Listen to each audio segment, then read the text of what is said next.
कांग्रेस लगातार आरोप लगा रही है कि भारतीय जनता पार्टी की मदद चुनाव आयोग करता है और चुनाव आयोग को दस्तावेज जारी करने पड़ेंगे, चुनाव आयोग को सीसीटीवी फुटेज जारी करना पड़ेगा, लेकिन कुछ भी जारी नहीं किया जाता है, बल्कि केंद्र सरकार यानी प्रधानमंत्री नरेंद्र मोदी की सरकार द्वारा वो नियम ही बदल दिया जाता है।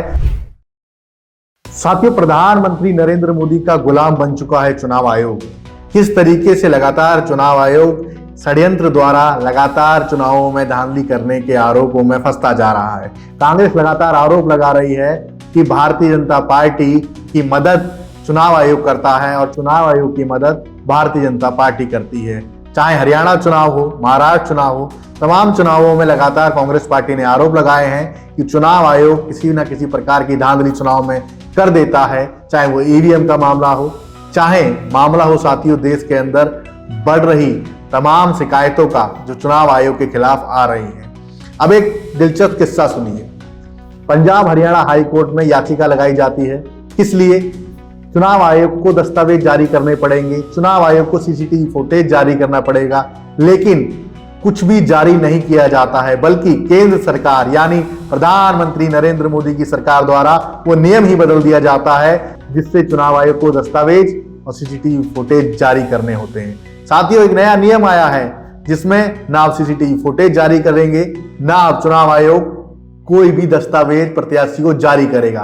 तो तमाम साथियों, मैं यही कहना चाहूंगा कि लगातार आप देखिए चुनाव आयोग जिस तरीके से पूरे समीकरण में फंस रहा है, चुनाव आयोग जिस तरीके से पूरे षड्यंत्रकारी तरीके से एक सरकार का गिरोह जिसे बोलते हैं कि सरकार का पक्ष रखते हुए लगातार दिखाई देता है।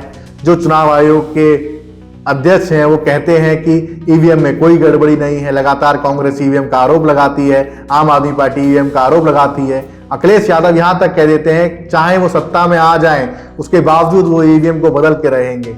लगातार तमाम सामाजिक संगठन, दलित संगठन कह रहे हैं कि बैलेट पेपर से चुनाव होना चाहिए। तमाम एक बार प्रधानमंत्री नरेंद्र मोदी का वीडियो भी वायरल है कि बैलेट पेपर से चुनाव होना चाहिए। तो साथियों, लगातार जब ये बातें होती हैं, चुनाव आयोग बात करता है, उसके बावजूद ऐसी क्या प्रक्रिया होती है, इसके बाद किस तरीके की रणनीति होती है कि तमाम राज्यों में जहां कांग्रेस की सरकार है, जहां विपक्ष की सरकार है, वहां पर ईवीएम का खेल नहीं हो पाता, अगर ऐसा कुछ है तो।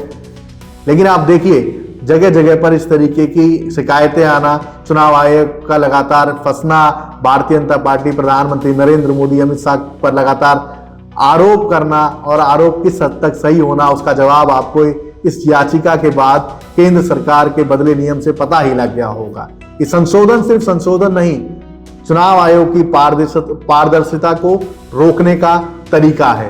तमाम कांग्रेस पार्टी एक बार फिर सुप्रीम कोर्ट जा रही है और कह रही है कि चुनाव आयोग को धांधली नहीं करने देंगे, चुनाव आयोग को प्रधानमंत्री नरेंद्र मोदी का गुलाम बनने नहीं देंगे, संवैधानिक संस्थाओं को आजाद रखेंगे, संवैधानिक संस्थाओं को किसी भी प्रकार से गुलामी की राह पर नहीं चलने देंगे। ये बात कांग्रेस कह रही है।